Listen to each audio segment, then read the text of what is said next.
Today we're going to make some really easy bread machine white bread using all-purpose flour. I'm going to show you how to make it completely in the bread machine and also using the dough cycle of your bread machine. Let's get started. Welcome y'all to Robin on the Farm. Today I'm going to show you how to make my family's very favorite bread machine recipe. This is really simple white bread using the bread machine, and this recipe uses all-purpose flour. I've been making this recipe for more than 20 years, and probably for the first 15 years of making it, I only made it with all-purpose flour. All-purpose flour is just more readily available, it's a little bit cheaper. Those are great reasons to use all-purpose flour in your bread. Here is my little old card that I've had around forever. It looks super vintage, doesn't it? But I know this recipe really well. I love this recipe.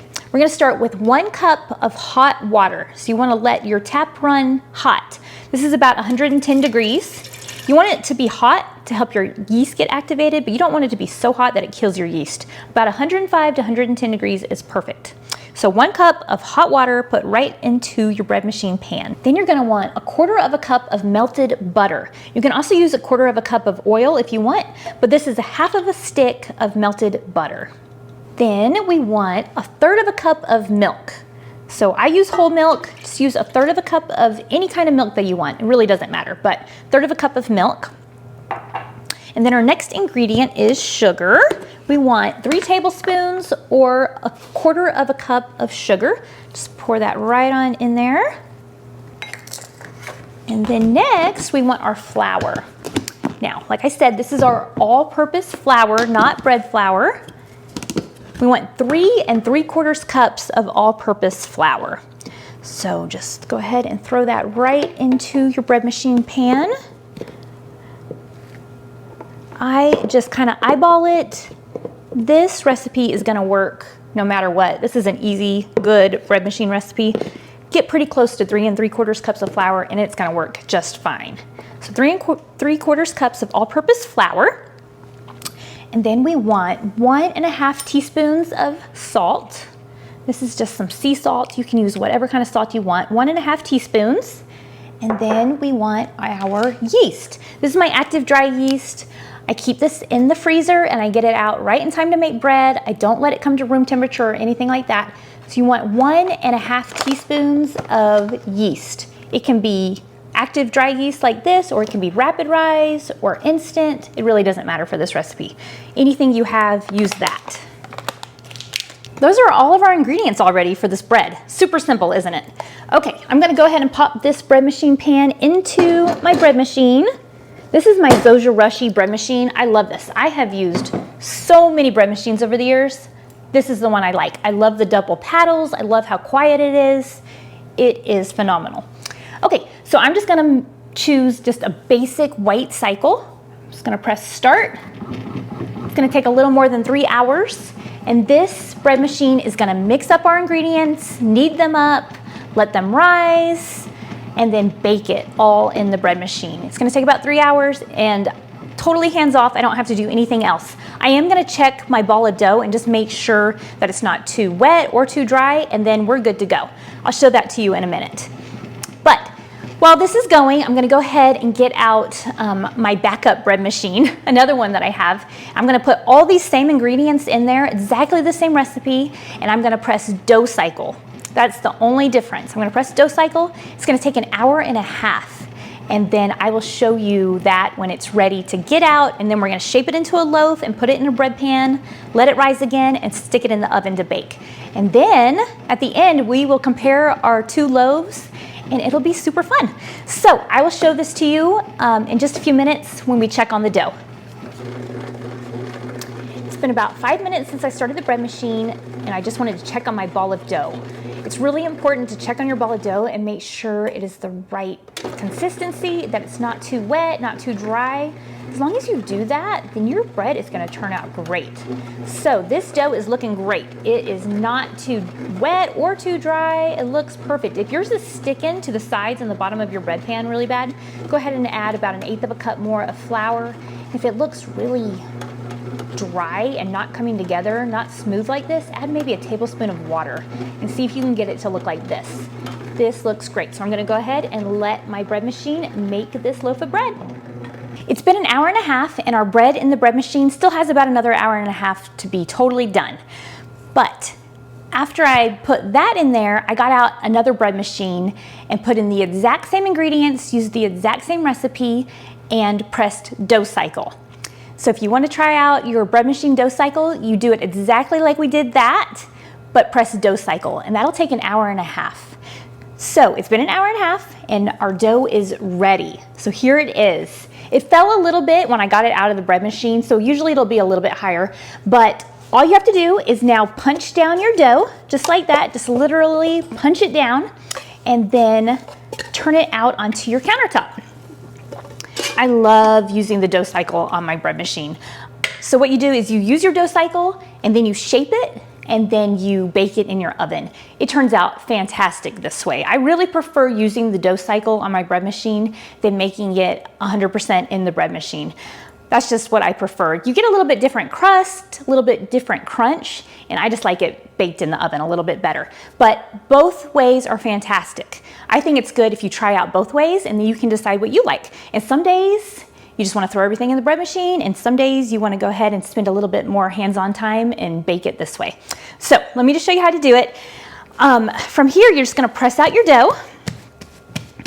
And I like to shape it using the head down, shoulders in method. That is how I like it. So I take the top of my dough and I pull it down, and then I pull in the sides, those are like the shoulders, and then I press it out with the palms of my hand. And then I just keep rolling it into a nice tight loaf. This will give you really good surface tension. This will give you a really pretty loaf. So just pull it all the way in, kind of tuck the ends a little bit, and give it a little smack, and that's it.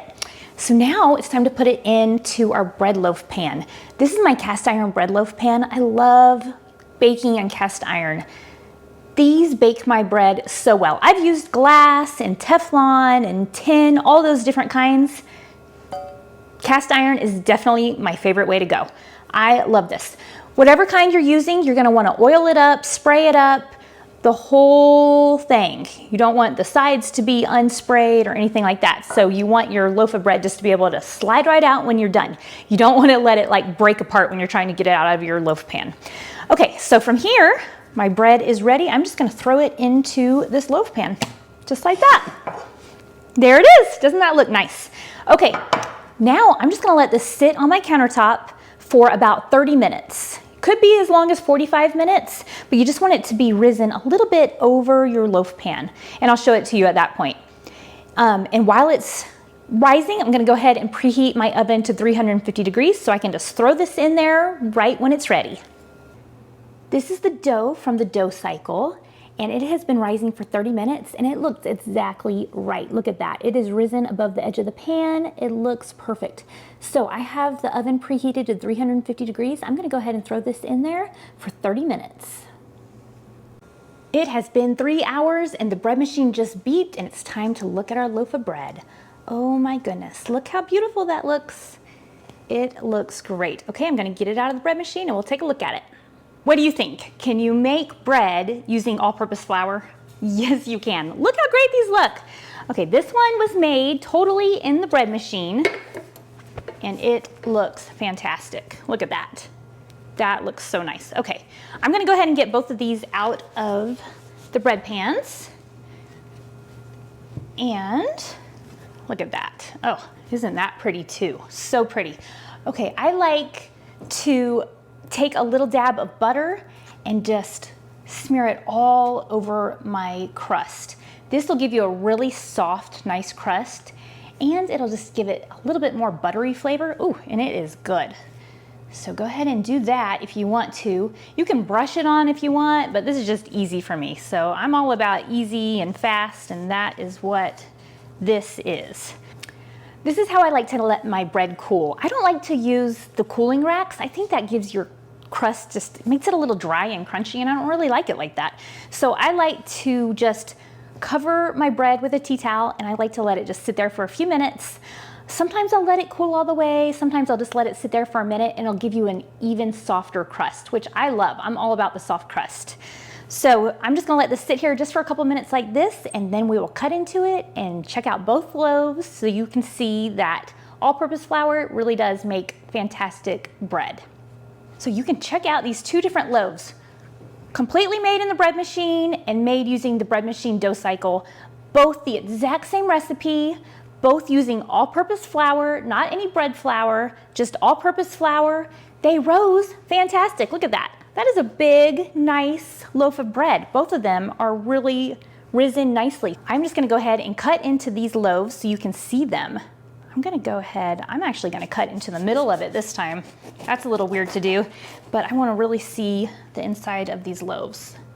Oh yes. Let's show you. There it is. Oh, this bread smells so good. Cut into it and I can smell it even more. These look fantastic. You cut into this one. You'll want to cut into your bread using a really good bread knife or you're going to squish your bread and it's not going to be as good. Also, if you let it cool all the way, you're going to get a better crumb and everything. So you should let it cool all the way. Mine is still nice and warm because I like to eat nice warm bread. So hopefully you can see the inside of both of these loaves. Let's see. I mean, they're a little bit different. You're just going to have to try them out both ways and see how you like it. This crust is definitely a little bit squishier and softer. This one's a little bit thicker feeling, but they're both really nice. Hopefully you can see the texture really well. You can see it's nice and soft and squishy and it's risen so great. My favorite part is the heel of the bread. So I'm gonna take a little bite of this. I'm gonna put a little bit of butter on this one. Let's take a little bite and try it out. So good. That's amazing. Okay. Let me see if there's any difference in flavor.